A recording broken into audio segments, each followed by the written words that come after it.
Hi guys, my turn again. Chapter 7. What's gonna happen to Gummidge? Okay. And now he really will be burned, said Susan sadly. Then, remembering what Emily so often said, she added, I'm sure it's a warning to anybody not to sulk. But Gummidge was not burned. Although he might have been if every stall had not been stripped bare, and if all the old ladies who had bought petticoats were not wishing that they had bought aprons instead. The truth was that all the guests at the vicarage were longing for even more exciting bargains. So when Farmer Braithwaite appeared on the lawn with Gummidge on his back, a shout went up from a group of lads. How much, mister? Let's sell the old scarecrow, shouted Mrs. Briggs. He'd scare the damp from my washing right enough. Let's sell the scarecrow, clamoured all the little children. And one of them added, we'll send him to school instead of Tony Higginsthwaite. Teacher would never notice the difference. Farmer Braithwaite hesitated, then he smiled. Let's sell the scarecrow, he echoed, and he gave Gummidge a jerk that nearly sent his head spinning. Then, before Susan or John could do or say anything, one of the men set Gummidge in a chair on the top of a trestle table. The postman seized a hammer, and the auction began. Gummidge was still looking most extraordinarily sulky, and yet the rocking of the chair gave him a very lifelike look, even though it did jolt his head in a rather terrifying manner. Now, nobody particularly wanted Gummidge, but everyone loves an auction. And so a great many people began to call out, sixpence, a shilling, 1 and 6pence, in a very excited way. Some of them only nodded, though, and one old lady who was sitting alone on the front bench kept jerking her head violently. Suddenly, the chair, which had long since finished rocking, began again rather violently. He's coming alive, whispered Susan to John. Do watch. John looked, and he noticed that Gummidge's head was wagging slowly, as though he were trying to keep time with the swaying of the chair. Then, as he looked at him, Gummidge winked slowly and began to flap it in a feeble sort of way. Keep that chair still, shouted Mrs. Briggs. Keep that chair still. We want to look at what we're buying, don't we? I never touched it, replied the auctioneer angrily. Oh dear, whispered Susan. I do hope Gummidge won't come alive while all these people are looking at him. It would be so awkward for him. Can't we buy him? Asked John. The children sat down on the grass and began to coax pennies out of their pig money boxes with a rusty knife blade. But they were interrupted by a shout. Gone to Mrs. Kibbins for 5 shillings. The old lady in the front bench sat up with a jerk. Eh? She said. You've got the scarecrow, shouted the postman. What's he say? Asked Mrs. Kibbins. Does he say that I'm a scarecrow? You've bought the scarecrow, said the postman, and he carried the limp figure of Gummidge over to Mrs. Kibbins. I've done no such thing, she said. You've been nodding all the time, said the postman, and a nod means a bid, as everyone knows. Maybe you was asleep, missus, shouted little Tommy Higginsthwaite. Now, as a matter of fact, Mrs. Kibbins had been asleep during the sale, but she hated Tommy Higginsthwaite, who always stole her fruit. So she took 5 shillings out of her pocket and said, I'll be very glad of that scarecrow. He'll help to keep 2-legged birds out of my garden. All beards is 2-legged, jeered Tommy Higginsthwaite. However, Mrs. Kibbins simply turned her back on him and seized hold of Gummidge by one of his broomstick arms. His legs trailed along the grass, and his head flopped wearily onto his own rustling shoulder. And all the while, Father Robin flew from bush to bush, crying, Wife, wife, wife, in such a distressed way that Susan rushed up to Mrs. Kibbins and said, There's a robin's nest in his coat pocket. Do please be careful of it, and don't let Tommy Higginsthwaite see it. Well now, Did you ever? Exclaimed Mrs. Kibbins. But as she was quite a kind old lady, she promised that she would be careful, and she turned Gummidge sideways so that the nest should not be crushed. Father Robin paused in the middle of his circling and perched for a second on Susan's shoulder as though to say, "Thank you." "I don't understand how the robins put up with Gummidge," said John as the children walked back to the farm. "Robins are generally so shy that if anyone touches their eggs, they desert." "I expect Gummidge has explained to them," replied Susan. "He is rather magic, you know. I don't suppose that robins would mind if the trees they build in were to walk about. Gummidge is as much like a tree as he's like a person." "He's more like a turnip than anything," said John. "I wonder when he will come out of his sulk." It was quite a long time before the children were able to talk to Gummidge again. Every time they passed Mrs. Kibbins's cottage, they peered over the wall. But though they whistled and coughed and even whispered "Gummidge" when nobody was about, he never answered them. He stood in the middle of Mrs. Kibbins's potato patch. Every time the wind blew, he waved his raggedy arms dutifully, but his face was set and sulky, and he never stirred his stiff lips or opened the slits of his eyes, or showed the slightest sign of being anything but a very ordinary scarecrow. "He must be furious at having been sold as if he was a common bag of coal," said Susan. "But after all, it wasn't our fault. Do look at the way he's swinging around. He seems in the most frightful temper." Certainly, Gummidge was more active than he had been in the days when he had stirred the rooks out of 10-acre field, but that was because Mrs. Kibbins had tied him to a broomstick which she planted in a sunken drainpipe.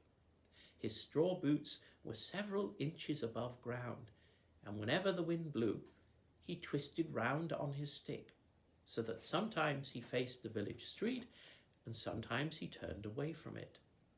His back was nearly always turned when the children came to look at him.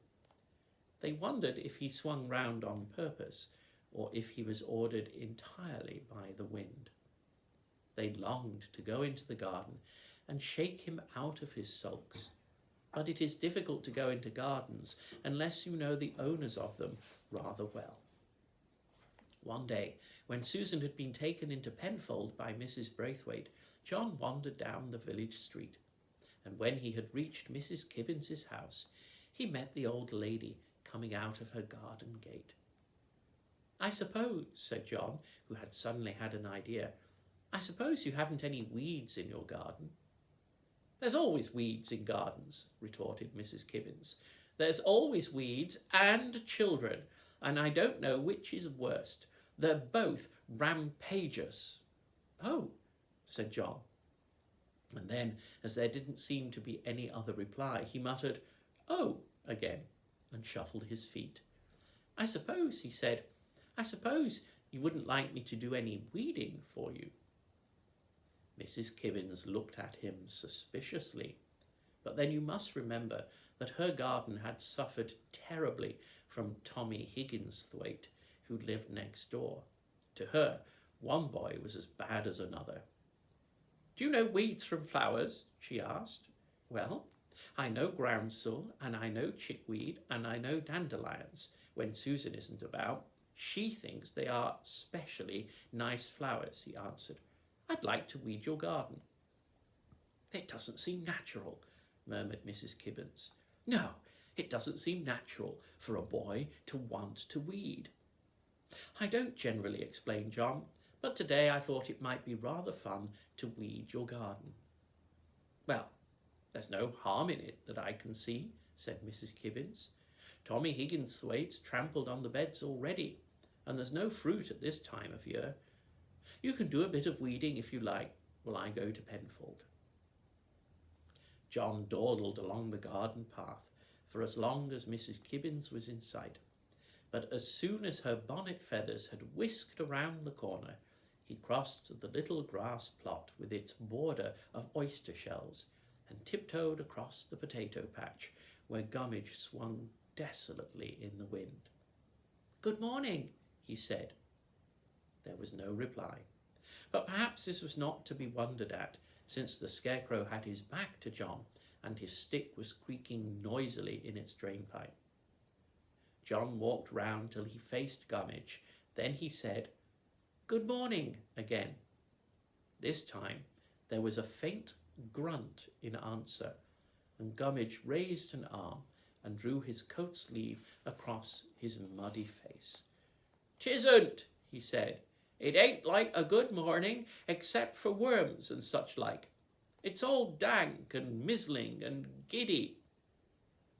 "There isn't such a thing as a giddy morning," objected John. "You can't have a giddy morning." "Can't I?" repeated Gummidge miserably. "Can't I? That's all you know about it. I've been giddy for a week now, twisting and turning and spinning, till I don't know which side of myself I'm on." Here the wind caught his arms, which were spread out like the sails of a windmill, and swung him around. When his indignant face appeared again, he continued, "I'm as dizzy as a weathercock. It's not right." A weathercock is a bird that sticks on the top of high towers so you can see which way the wind is blowing. "It's not right." The last word sounded faintly, because Gummidge's back was turned once more. "It'll addle the eggs," he went on as he revolved again. "It'll addle the eggs, and then the young birds will look silly, won't they?" "But there won't be any young birds if the eggs are addled," said John, who guessed that Gummidge was talking of the robin's eggs. "Addled eggs don't hatch out." "Some of them do," said Gummidge. The wind had died down, and so he was able to keep still. "Some on 'em do, and then the birds are daft. Cuckoos are all daft. It's in the family. But there, you can't expect eggs to keep steady when they're laid all over the place. Woodpeckers are daft too. They laugh at themselves all summer. Most tomtits are daft too. Upside down or sideways, it's all the same to them. I could tell you tales about addled eggs." He was caught in a perfect tempest of wind, and his words came out in jerks as his coat-tails flaunted in the breeze. John began to feel quite dizzy himself. Then he thought of a plan to save Gummidge from giddiness. Scooping up several handfuls of earth, he pushed them into the drainpipe that held Gummidge's broomstick and ran them down until all was steady. "That's better," panted Gummidge gratefully. "I don't know what I should have done with 5 daft robins in my pocket. Robins is trouble enough at the best of times, but when they're muddled from the start—" He broke off abruptly and asked, "How's the field?" "What field?" 10 acre, of course." "I think it's all right," replied John. "Misses me, I guess," said Gummidge. "But if I stay here a bit, I'll learn quite a lot. Mrs. Kibbin's daughter-in-law has a baby that takes my fancy. I like listening to the folks talking through the window in the evening. It's company for me. I'd like to hear a bit about the world afore I'm married." "Are you going to be married?" asked John in surprise. Somehow it was difficult to think of Gummidge as a husband. "I'll be married sometime," replied Gummidge. "The trouble is, there's so few she-scarecrows hereabouts. Now, there used to be one in the field next to 10 acre, before it was set down for grazing. She wore a brown skirt and a Salvation Army bonnet, and she had a set of real artificial teeth that had been sent to a rummage sale by the square's housekeeper. I always hoped to share them, but she wouldn't look at me. No, nay, she wouldn't look at me." "Why not?" asked John. "Because her back was turned to me, of course," said Gummidge. "She was set in the field with her back to me." "Then what could you expect?" asked John.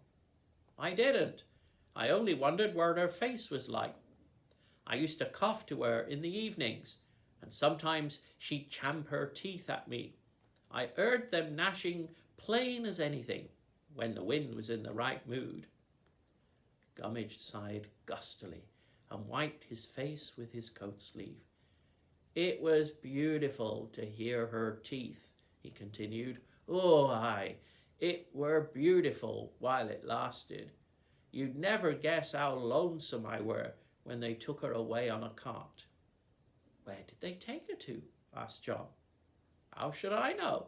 Asked Gummidge gloomily. Maybe they took her to London. She was a mighty good scarer too. You'd understand what I felt like if you'd ever heard her rattling her imitation teeth. I'm fond of love, I am. I'll tell you a secret.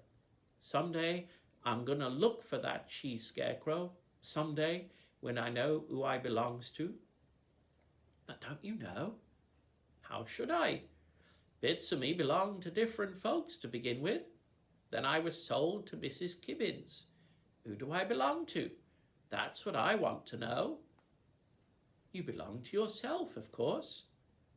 Then I ought to have that 5 shillings that was paid for me, said Gummidge reasonably. Where is it? But John couldn't answer that question. And just as Gummidge's face was beginning to settle itself into a sulky expression, there was a click at the gate.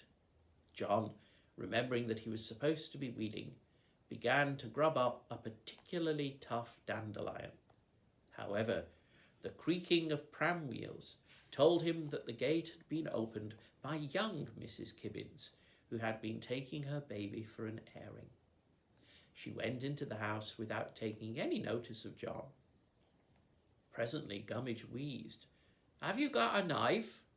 Yes, replied John, and it's got a corkscrew in it. I don't want that, said Gummidge. That's a dizzy sort of thing. I want to cut these pesky ropes.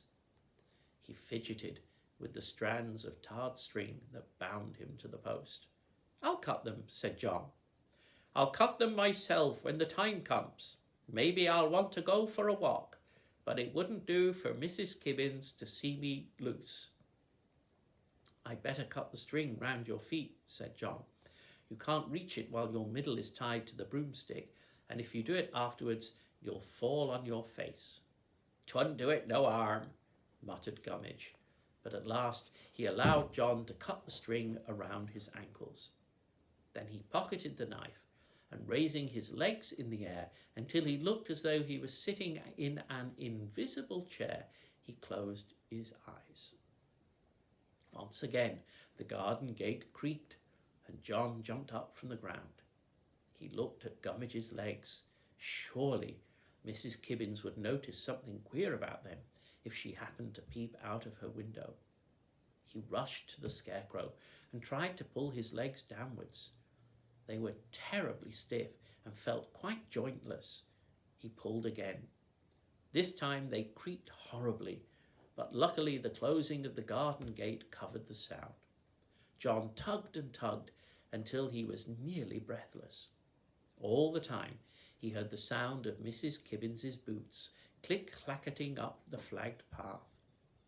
Once more he pulled, and this time Gummidge's legs straightened suddenly downwards with a jerk that sent John onto his back.